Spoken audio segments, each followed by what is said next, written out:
नमस्ते, मैं हूं जसप्रीत कौर।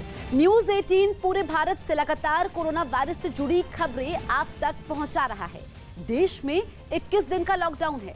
आप भी नियमों का पालन करें और खुद को सुरक्षित रखने के लिए घर में ही रहें। न्यूज 18 इंडिया हर घंटे कोरोना बुलेटिन भी आप तक पहुंचा रहा है।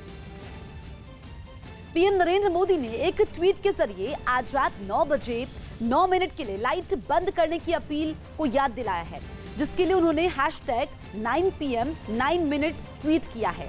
पीएम ने कोरोना के खिलाफ लोगों को एकजुट करने के लिए और एक दूसरे का हौसला बढ़ाने के लिए आज रात 9 बजे 9 मिनट के लिए अपने घरों के दरवाजे या बालकनी पर दिया, मोमबत्ती या मोबाइल फोन की टॉर्च जलाने की अपील की है। पीएम मोदी ने दिया जलाने की अपील का कई मशहूर हस्तियों ने समर्थन किया है। पीएम मोदी ने भी कुछ मशहूर हस्तियों के ट्वीट को साझा करते हुए लिखा कि कोरोना के खिलाफ जलने वाला हर दिया हमारी राष्ट्रीय एकता, उत्साह और हौसले का प्रतीक बनेगा। हमें विश्वास है कि देशवासियों की एकता और संकल्प शक्ति से कोरोना हारेगा और इंडिया जीतेगा। कोरोना के खिलाफ लड़ाई में हम जितना एकजुट होंगे, विजय के उतने ही करीब होंगे। राजस्थान के दौसा में कर्फ्यू तोड़ने वालों पर पुलिस ने लाठियां बरसाई। दौसा में कोरोना पॉजिटिव केस सामने आने के बाद शहर में कर्फ्यू लग दिया था। इसके बावजूद कई इलाकों में लोग कर्फ्यू तोड़ते हुए नजर आए, तो पुलिस ने उन पर सख्ती बरती। पुलिस के जवानों ने जहां भी भीड़ देखी, दौड़ा दौड़ा कर लोगों पर डंडे बरसाए। चाहे सड़कें हों, दुकानें हों या फिर गलियां, सभी जगह पुलिस लाठियां बरसाती हुई दिखाई दी। कर्फ्यू के दौरान घर से बाहर कुछ बुजुर्ग भी दिखे, जिन्हें पुलिस ने घर जाने की हिदायत दी। दिल्ली के पास नोएडा में कोरोना के लगातार बढ़ते मरीजों पर बड़ी खबर आई है। पिछले 24 घंटों में 8 नए मरीजों की पुष्टि होने के बाद नोएडा में कोरोना के मरीजों की संख्या 58 पहुंच गई है, जिनमें सबसे ज्यादा 42 मरीज नोएडा के सेक्टर 135 की सीजफायर कंपनी से जुड़े हैं, जिस पर समय रहते कार्रवाई नहीं होने पर सीएम योगी ने नाराजगी जाहिर की थी, जिसके बाद कंपनी को सील किया गया था। दिल्ली के निजामुद्दीन में तबलीगी जमात के मरकज पहुंची क्राइम ब्रांच की टीम ने जांच पड़ताल की। क्राइम ब्रांच की टीम ने मरकज से बैंक खातों समेत कई तरह की जानकारी मांगी है। तबलीगी जमात के मुखिया मौलाना साद से पूछताछ के लिए क्राइम ब्रांच पहले ही नोटिस दे चुकी है। यही नहीं, साद से पूछे जाने वाले सवालों की लिस्ट भी तैयार है।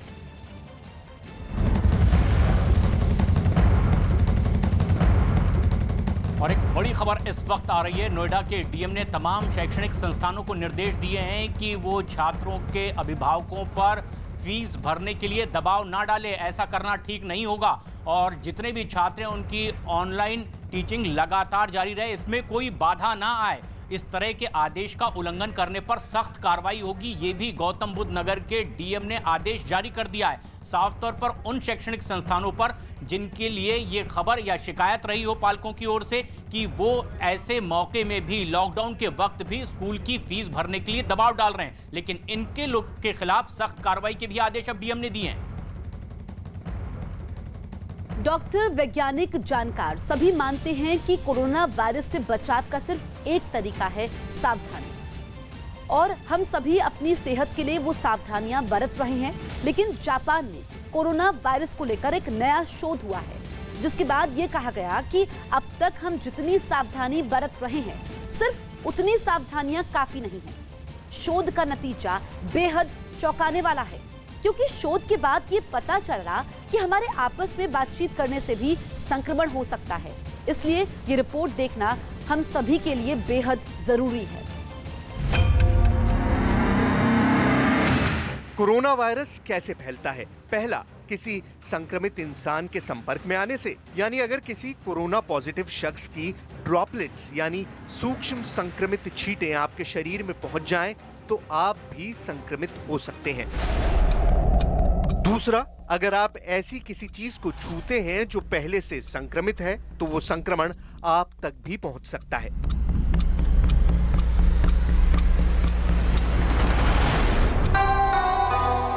तो क्या अगर ये सावधानी रखी जाए तो हम कोरोना वायरस से बच सकते हैं?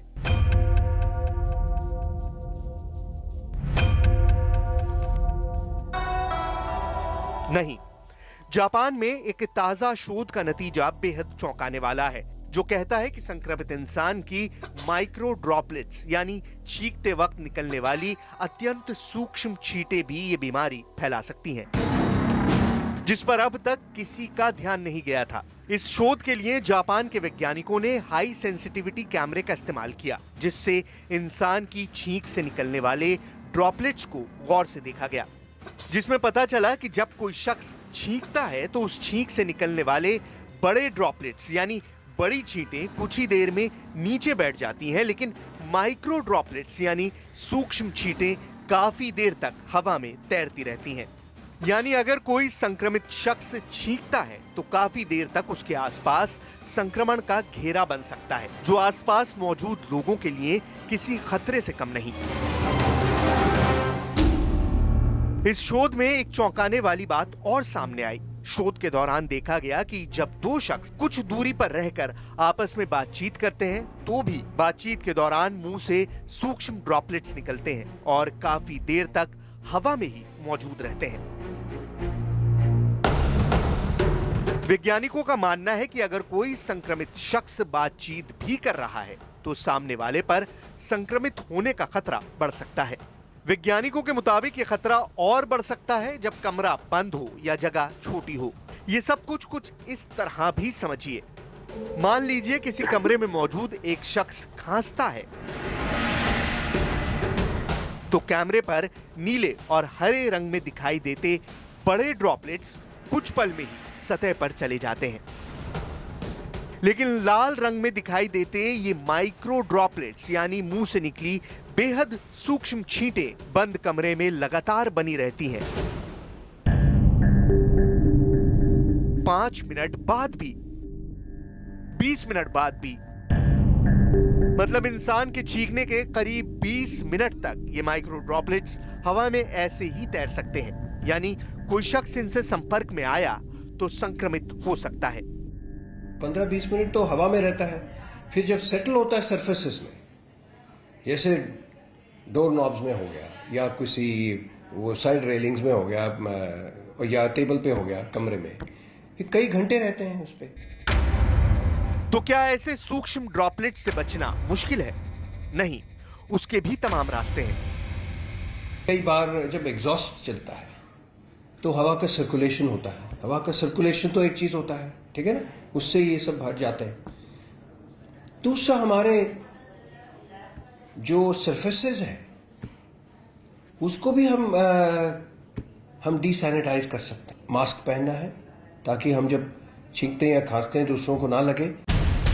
शोध में भी कुछ यही रास्ते बताए गए। ये माइक्रो ड्रॉपलेट्स बेहद हल्के होते हैं और सिर्फ खिड़की खोल देने भर से ये हवा के जरिए हमसे दूर हो सकते हैं।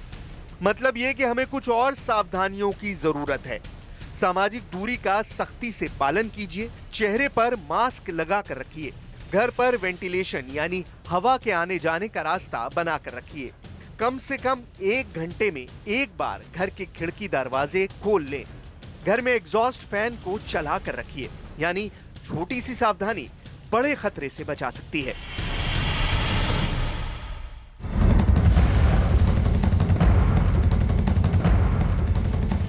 और एक बेहद अहम खबर इस वक्त की, शब बारात को लेकर दिल्ली पुलिस ने अपील जारी की है। लोगों से रिक्वेस्ट की है कि वो शब बारात के मौके पर लॉकडाउन तोड़कर बाहर ना निकलें। बड़ी तादाद में बाइक पर सवार होकर लड़के बाहर ना निकलें, क्योंकि लॉकडाउन का वक्त है और ऐसे में सभी के हेल्थ के लिए ये बेहद जरूरी है कि हर कोई घर में ही रहे और इस तरह के निर्देश को तोड़ने पर सख्त कानूनी कार्रवाई की जाएगी। ये भी पुलिस की ओर से हिदायत दे दी गई है। 8 और 9 अप्रैल को शब बारात के मौके पर कोई इस तरह का सार्वजनिक आयोजन ना किया जाए। दिल्ली पुलिस ने ये अपील की। यूपी के शाहजहांपुर में व्यापारी वर्ग गरीबों और जरूरतमंदों की मदद के लिए आगे आया है। कई व्यापारी मिलकर लोगों को खाने का सामान पहुंचा रहे हैं।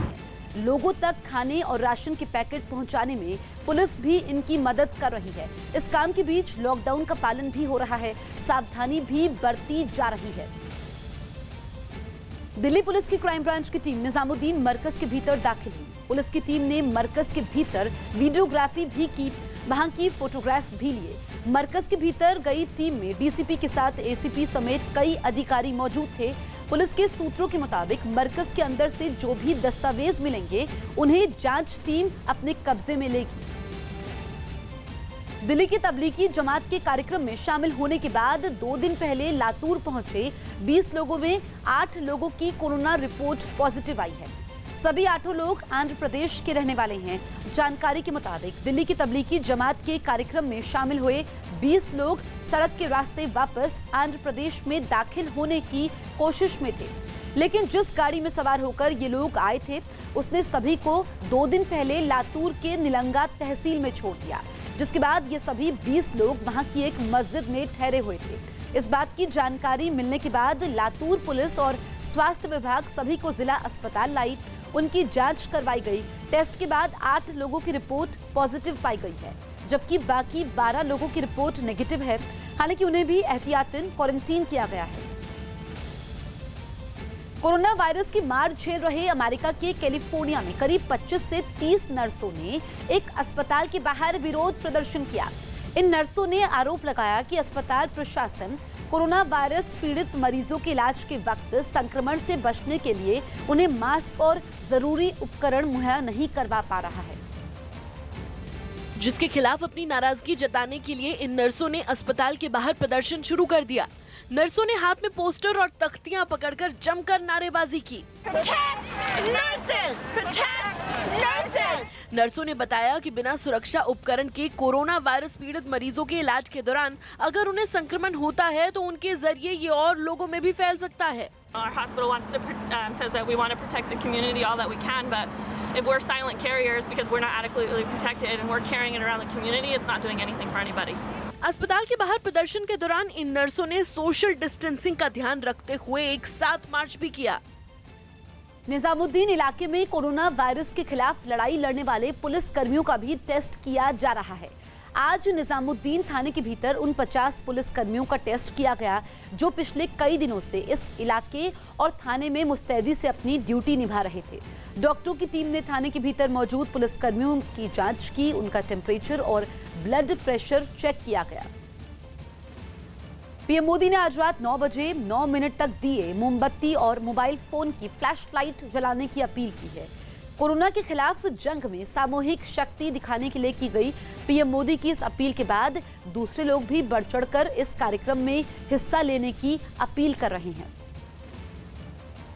हम रात की 9 बजे 9 मिनट तक अपने घर के सभी जितनी भी हमारी लाइटें हैं उनको बंद कर दें और 9 मिनट तक अपनी ऊर्जा से, अपने उस प्रकाश से जो हम स्वयं दिया जलाएं, स्वयं मोमबत्ती जलाएं, स्वयं टॉर्च से उस रोशनी को करें और उस अंधकार को मिटाने में हम सफल होंगे।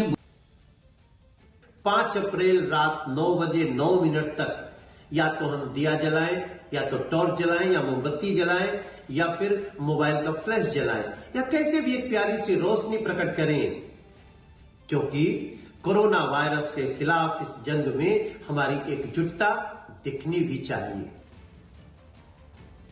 रात को 9 बजे फक्त 9 मिनट के वास्ते घर का लाइट वीट बत्ती वित्ती बंद करने का और अपने घर की विंडो पे नहीं तो टेरेस पे नहीं तो बालकनी में किधर भी आ जाने का भाई, सब लोग आ जाने का।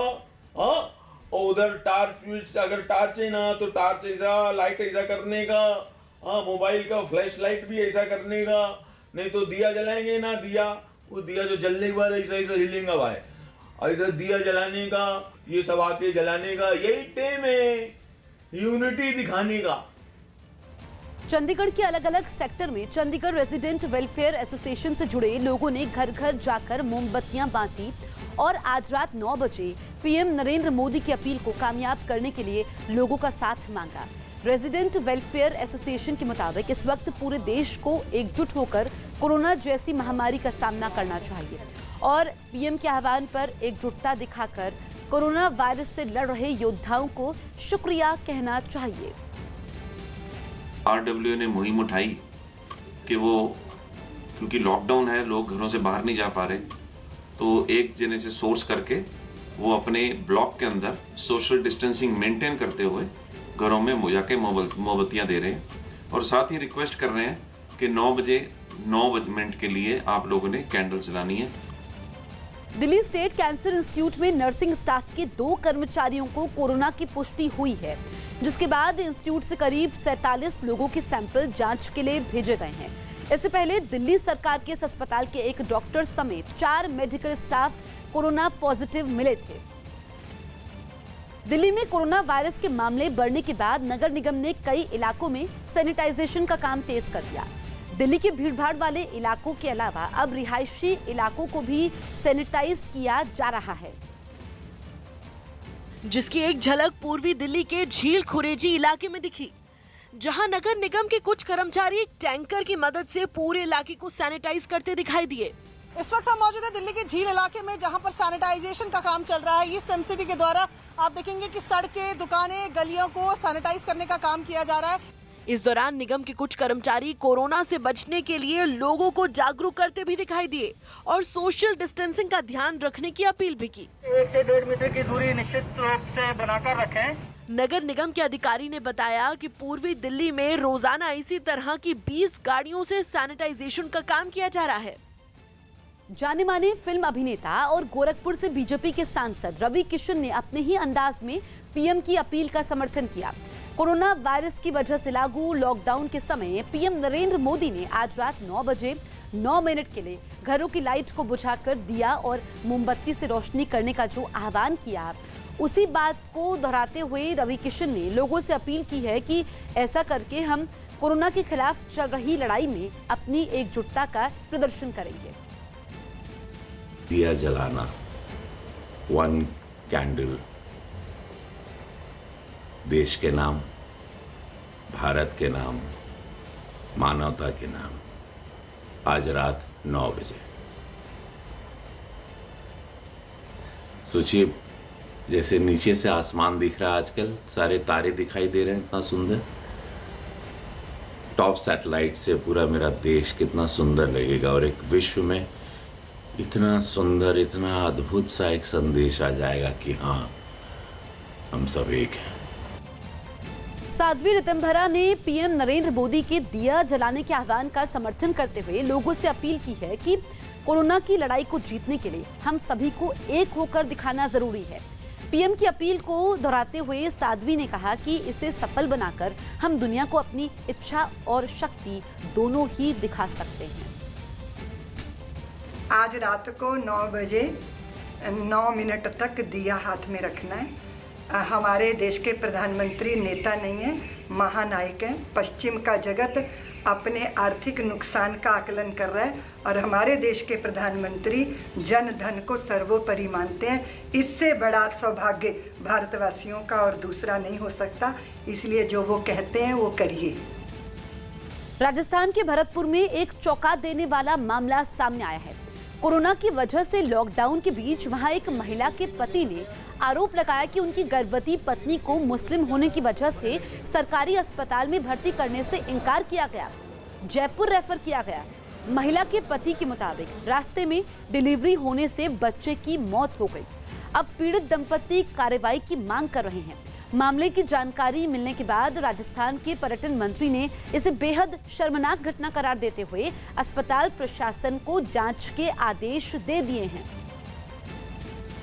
यहाँ आए थे और डॉक्टर साहब ने उसको देखा है और देखने के बाद में फिर डॉक्टर साहब ने इन्वेस्टिगेशन के लिए भी कहा है, लिखा है उस पर, और फिर उन्होंने इलाज भी लिखा है, एंटीबायोटिक लिखी है और जो ब्लीडिंग भी हो रही थी और ब्लीडिंग के लिए उन्होंने दवाइयाँ लिखी है और इंजेक्शन सिस्टम में लगाया।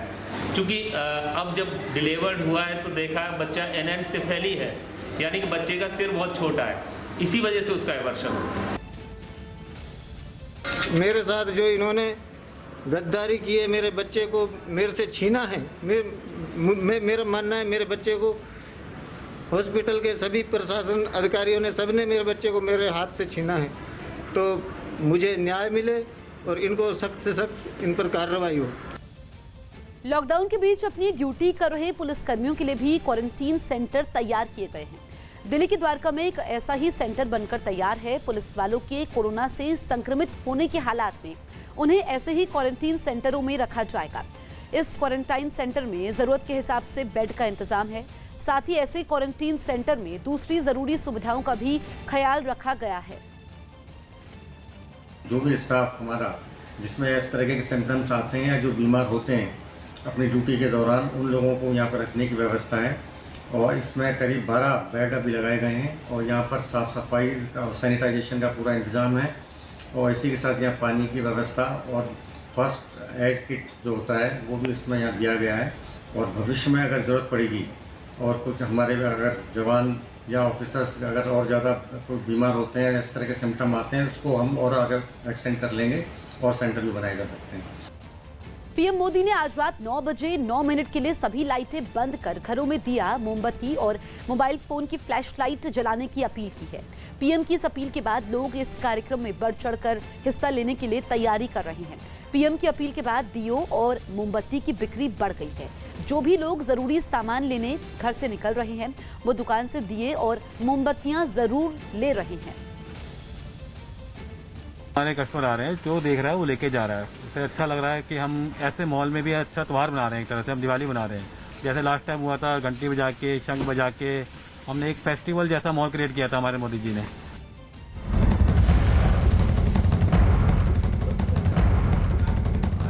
और एक बड़ी खबर इस वक्त आ रही है, दिल्ली के निजामुद्दीन में मौजूद तबलीगी जमात के मरकज यानी कि हेडक्वार्टर पर अवैध निर्माण को तोड़ने के लिए कागजी कार्रवाई शुरू हो चुकी है। नगर निगम की ओर से यह पाया गया है प्राथमिक जांच में कि 2 मंजिला इमारत को बनाने का ही नक्शा पास था, लेकिन यहां 7 मंजिला इमारत मौजूद है और अब तक इसका टैक्स भी नहीं भरा गया है। तमाम दस्तावेजों की जांच पड़ताल की जा रही है और इस पूरे मामले में अब अवैध निर्माण को तोड़ने के लिए कागजी कार्रवाई शुरू हो चुकी है। लगातार कागजों की जांच पड़ताल भी इस पूरे मामले में की जा रही है। जैसा कि हमारे संज्ञान में ये कल से आया है कि इस बिल्डिंग के अंदर करीब 1400 के करीब लोग इसमें अवैध रूप से रुके हुए थे और ये बिल्डिंग अवैध रूप से बनाई गई है। इसका कोई नक्शा नहीं पास है। जैसी हमें जानकारी मिल रही है, मैंने डीसी को इमीडिएटली ऑर्डर किया है कि इसके खिलाफ स्ट्रिक्टली एक्शन लेकर के इमीडिएटली सीज किया जाए और इनके खिलाफ पुलिस FIR भी दर्ज कराई जाए। जिन्होंने ये लापरवाही की है, ये कभी भी बर्दाश्त नहीं की जाएगी। Immediately action. आनंद तिवारी हमारे सहयोगी इस वक्त हमसे सीधे जुड़ रहे हैं। आनंद, ये बेहद अहम खबर है, ऐसे में जबकि अब मरकज यानी कि इस तबलीग के हेडक्वार्टर को अवैध निर्माण बताया जा रहा है, तो सवाल ये कि कार्रवाई किस तरह से हो रही है और आखिर इतने सालों तक कार्रवाई क्यों नहीं हुई? क्या अधिकारियों की इस तरह की हरकत पर भी संज्ञान लिया जा रहा है? जी देखिए, बिल्कुल प्रशांत, जब ये मामला सामने आया तब जो दक्षिणी दिल्ली नगर निगम है उसने कार्रवाई के लिए जो है वो डीसी को लेटर लिखा है और ये सीधे तौर पे आरोप लगाए कि 70% जो हिस्सा है मरकज की बिल्डिंग का वो अवैध तरीके से बनाया गया है। उस पर कोई हाउस टैक्स भी नहीं दिया गया है। तमाम जो नियम कायदे हैं उनको ताक पे रखा गया है और इसी को लेकर जो दक्षिणी दिल्ली नगर निगम है अब तमाम जो मरकज से जुड़े दस्तावेज उन्हें चेक कर रहा है और जाहिर तौर पर जो दिल्ली पुलिस की क्राइम ब्रांच इस मामले की जांच कर रही है कॉन्स्पिरेसी की, साजिश की, उस पूरे मामले में अब मरकज के जो भी अधिकारी हैं या जो भी इससे जुड़े लोग हैं उनकी मुश्किलें बढ़ने वाली, क्योंकि जल्दी उन्हें नोटिस सर्व किया जाएगा और ये पूछा जाएगा कि इतने दिनों से मरकज की जो अवैध निर्माण हुआ था उसका टैक्स क्यों नहीं भरा गया था और किन कारणों से किन किन लोगों की लापरवाही के चलते ये जो मरकज की इमारत है खड़ी की गई। देश भर में कोरोना के मरीजों की संख्या बढ़कर 3,374 पहुंच गई है। पिछले 24 घंटों में कोरोना के 472 नए मामले सामने आए हैं। अब तक कोरोना की वजह से 77 लोगों की मौत हो चुकी है, जबकि 266 मरीज इलाज के बाद पूरी तरह ठीक भी हो चुके हैं।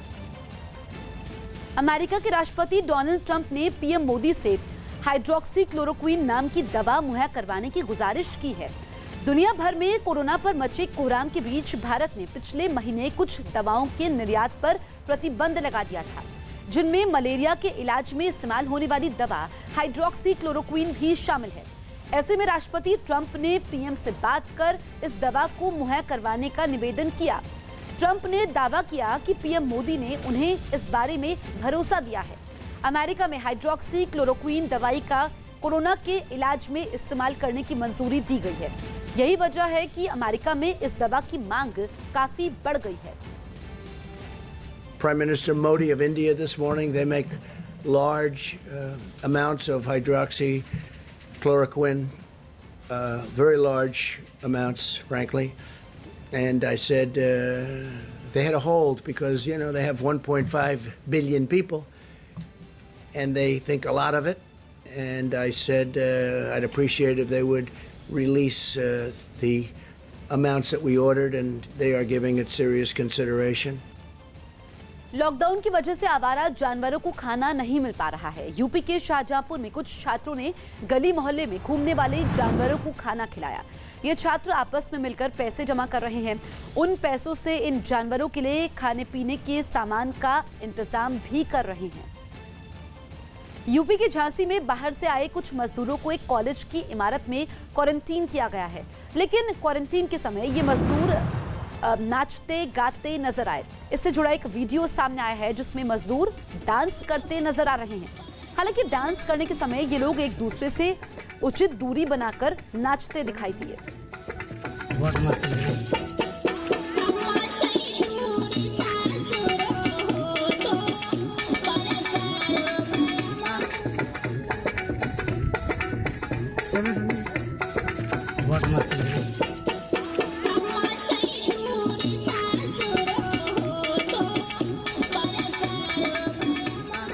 यूपी के झांसी में लॉकडाउन का सख्ती से पालन करवाने के लिए पुलिस मुस्तैद है। घर से बाहर निकलने वालों को पुलिस तुरंत सजा दे रही है। कुछ लोगों को पुलिस ने सड़क पर मुर्गा, जबकि कुछ लोगों से उठक बैठक लगवाई और लॉकडाउन के समय घर में रहने की हिदायत दी। यूपी के झांसी में लॉकडाउन का पालन करवा रहे पुलिस वालों का लोगों ने सम्मान किया। बाजार में तैनात पुलिस अधिकारियों पर लोगों ने फूलों की बारिश की, उन्हें माला पहनाई गई, आरती उतारी। इस मुश्किल वक्त में घर से बाहर निकल रहे इन पुलिस वालों की सलामती के लिए प्रार्थना भी की गई।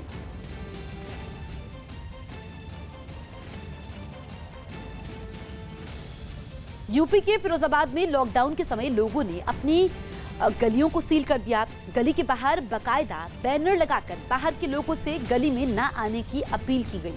ये एहतियातन कदम फिरोजाबाद में 4 कोरोना पॉजिटिव के मामले सामने आने के बाद उठाए गए।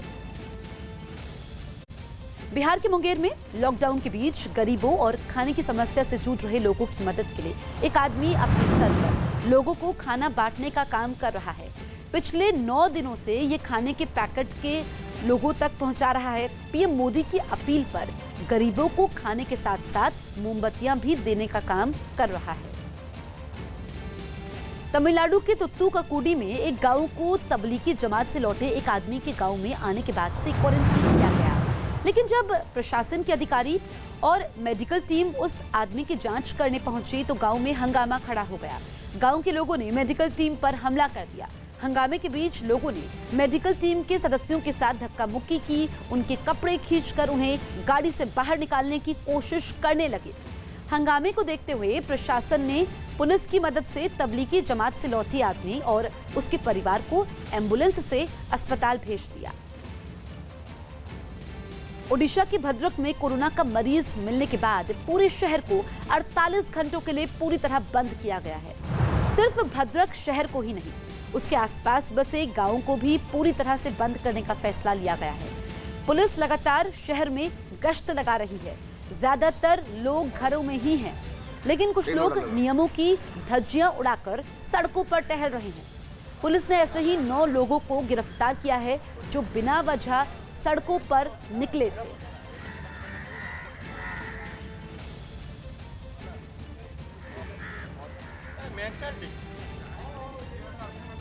केरल के कासरगोड में कोरोना के पीड़ित एक मरीज के ठीक होने के बाद उसे अस्पताल से छुट्टी दे दी गई। मरीज के ठीक होने पर अस्पताल में काम करने वाले कर्मचारियों ने खुशी जाहिर की। कोरोना की बीमारी से ठीक होने वाला मरीज जब अपने घर जा रहा था तो अस्पताल के कर्मचारियों ने तालियां बजाकर उसकी हौसला अफजाई की।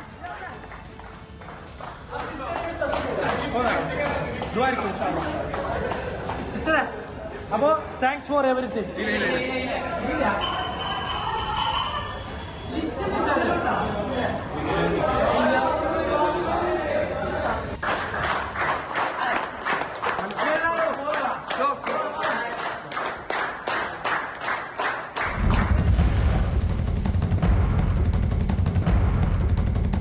और एक बड़ी खबर आ रही है इस वक्त उत्तर प्रदेश के प्रयागराज से, जहां जमात पर टिप्पणी करने के मामले में एक युवक की गोली मारकर हत्या कर दी गई है। इस पूरे मामले में आरोपी मोहम्मद सोना पर एनएसए लगाया गया है। खुद उत्तर प्रदेश के मुख्यमंत्री योगी आदित्यनाथ ने इस पूरे मामले में संज्ञान लिया है और पीड़ित के परिजनों को 5 लाख रुपए के मुआवजे का भी ऐलान किया गया है। दरअसल तबलीग के मसले पर यह बातचीत शुरू हुई और विवाद के बाद आरोपी युवक ने दूसरे युवक को गोली मार दी। मौके पर ही उस युवक की मौत भी हो गई है। लेकिन इस पूरे मामले में अब संज्ञान लिया गया है और आरोपी पर एनएसए के तहत कार्रवाई की जा रही है। हालांकि मृतक के परिजनों को आर्थिक मदद का भी ऐलान उत्तर प्रदेश सरकार की ओर से किया गया है।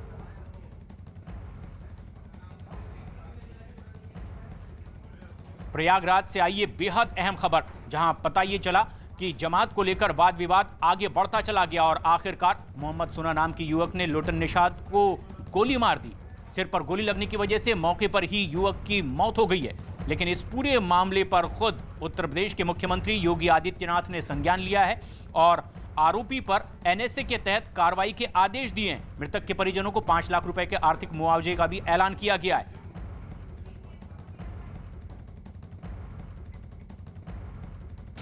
यूपी में बढ़ रहे कोरोना के मामलों को देखते हुए सीएम योगी आदित्यनाथ ने विधायकों के साथ वीडियो कॉन्फ्रेंसिंग के जरिए बात की। सीएम योगी ने सभी विधायकों से अपील की कि वो कोरोना के खतरे और बरती जाने वाली सावधानियों के लिए जनता को जागरूक करें।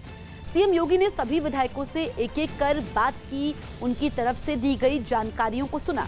सीएम योगी ने आज रात 9 बजे के लिए की गई पीएम मोदी की अपील पर भी सभी को निर्देश दिए। कहा कि अस्पतालों की लाइट नहीं बंद होगी। साथ ही उन्होंने ये भी निर्देश दिया कि कार्यक्रम के समय भीड़ जमा नहीं होने दी जाए।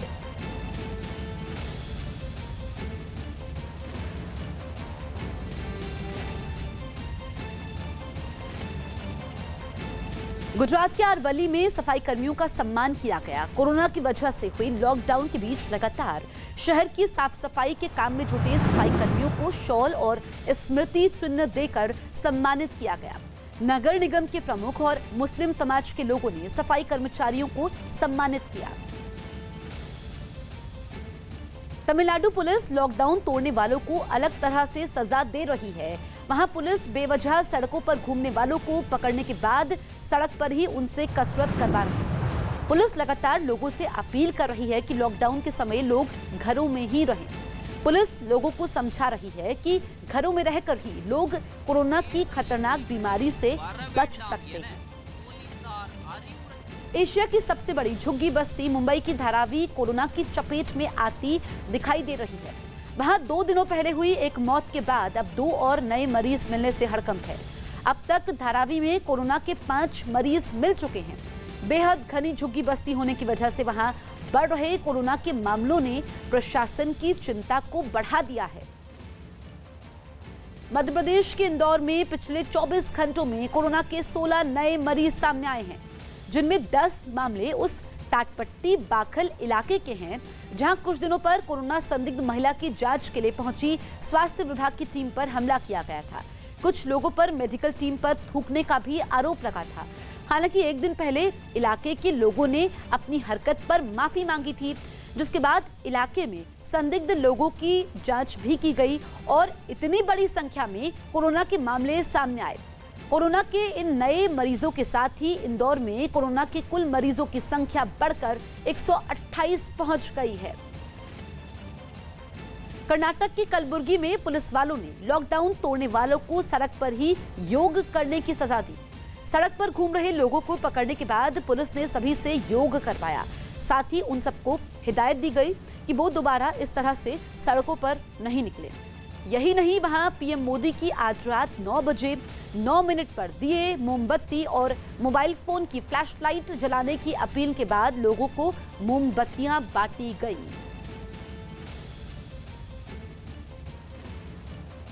पंजाब के मोगा में कोरोना की वजह से लॉकडाउन के बीच पुलिस वालों ने एक गर्भवती महिला की जान बचा ली। पुलिस के मुताबिक गर्भवती महिला को उसका परिवार पहले सरकारी अस्पताल ले गया, वहां कोई नहीं मिला। इसके बाद उसे निजी अस्पताल ले जाया गया, पर वहां भी कर्मचारी नहीं मिले।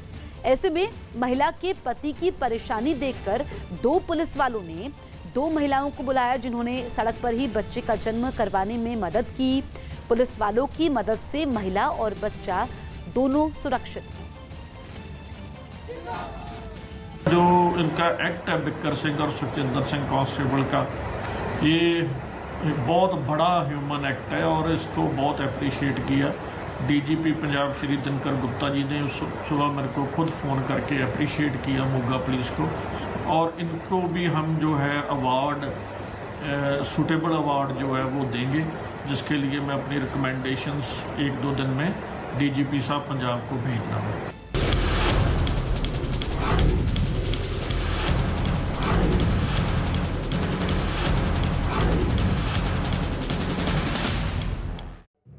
Network